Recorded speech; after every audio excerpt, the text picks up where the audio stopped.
Now, let's introduce the docs. First, we have Dr. DeAndrea Matthews, the Director of Diversity and Inclusion Office.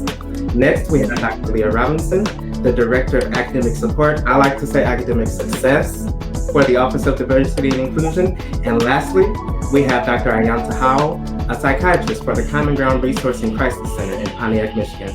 Thank you all so much for joining me today. It reads, I lost 2 family members to COVID-19 and the ceremonies were virtual. This is hard to handle and I hate that I cannot gather with my family. Is there a right way to grieve? Dr. Matthews, what are your thoughts on this question? There is no particular right way to grieve, but there are multiple ways that you can grieve in a healthy way. One of our viewers already posted that she's going to be making a collage, a photo album to, again, memorialize her friend and, again, be able to share some of those photos together to be able to look at it and reminisce, have those good memories. Also, I love the idea about, again, writing, whether it's in a journal, whether it's a poem, whatever speaks to you that you can get out what you're feeling in a healthy way is the right way for you. There's multiple ways that you can grieve based on who you are and what really speaks to you as a person. So there's no quote unquote right way to grieve, but everyone has a best way that works for them to do it in a healthy way. That actually alludes to a live comment we received from a viewer, and it reads, from Muhammad Bazi, how can culture and or religion impact grief? Could focusing more on cultural activities and religious performances help someone process and deal with the long-term effects associated with grief? What are you all's thoughts? I believe it can, because culture, religion, that's all a part of your values and belief systems that you've had for the majority of your life. That's a part of who you are. So it's good to be able to express that because, again, like I said, it's a part of who you are. So whatever cultural activities that you're accustomed to, whatever religious rituals you're accustomed to, that definitely helps in processing because you're no longer keeping it inside. Now you're sharing it with the community. You're sharing with family. You're sharing with other people who love, care, and support you, which is a great way to deal with it.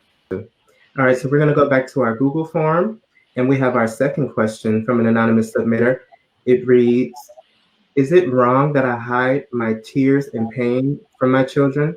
I don't want them to see me when I'm vulnerable. Dr. Howell, what are your thoughts? Well, I mean, this is a great question because parents have to balance, modeling a form of stability in front of their children versus coming across as an actual human being. So that can be difficult to navigate. I would say, I don't know if this is a mother or father asking, I guess it doesn't make a difference, but I would say, I don't think there's anything wrong with crying in front of your child because I think it does a couple of things. It sends a message that, like I said, you're human, and it sends the message that, this is a normal reaction to what happens when you lose something that's dear to you. Although I do have a caveat of saying, I will say this, you don't want to be in a perpetual state of just kind of emotional fragility, meaning you're just, crying all the time. And this is just kind of going on for days on end and weeks on end. That definitely can be unhealthy for a child to see. So I would say, making sure parents have a good support group.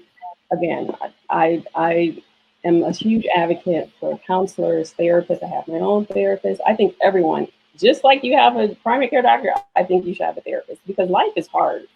But you really need that support, especially if you're a parent, because that in and of itself is traumatic, right? Seriously. And really the best gift that you can give your child is a healthy you. That's the best gift you can give. You cannot support your child if you don't support yourself.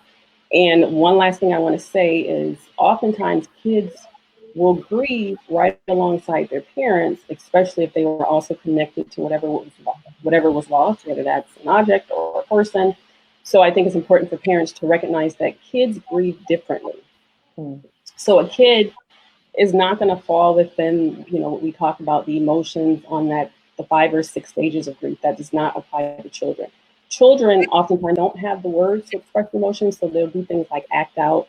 They may become oppositional, defiant.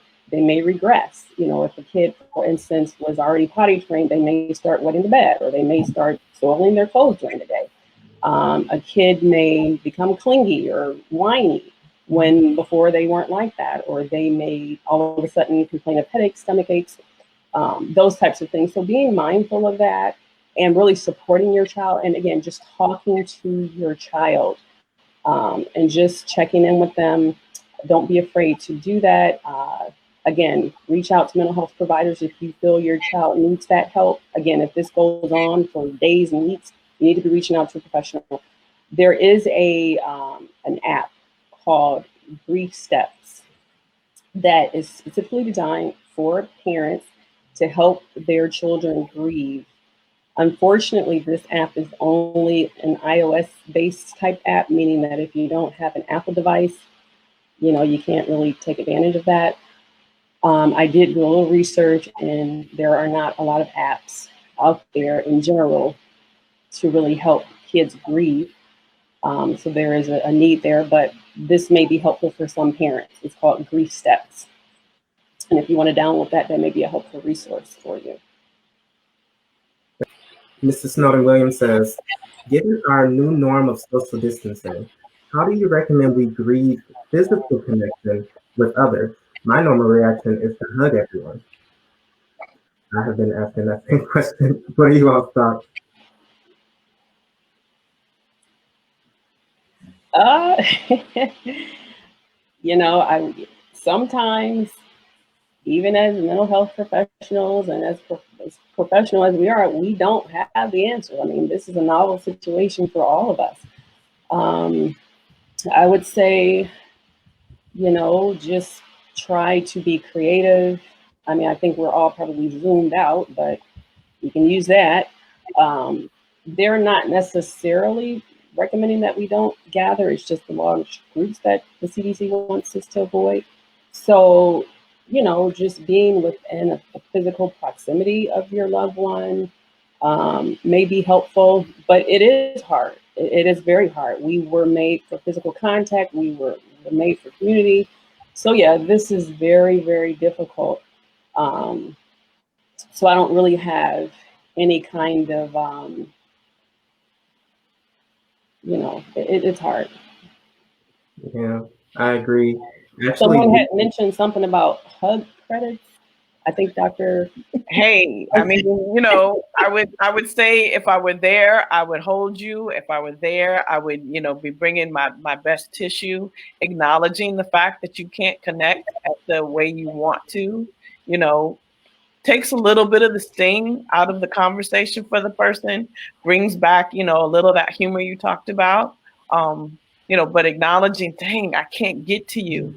That there's nothing I wouldn't do to make you feel less pain. Is just kind of holding space for that person. So, I'm coming up with my a new kind of handshake when I see people. But there are going to be a few. Yeah, there's going to be a few that that just doesn't work. So our new normal is going to be customized. But I think acknowledging the pain, or telling someone, I really just wish I could be there to brush your hair, to hold your hand. And by extension, they feel the genuineness of your words. This question states, what's the best way to support someone who has lost a friend or a family member? Dr. Matthews, what are your thoughts on this?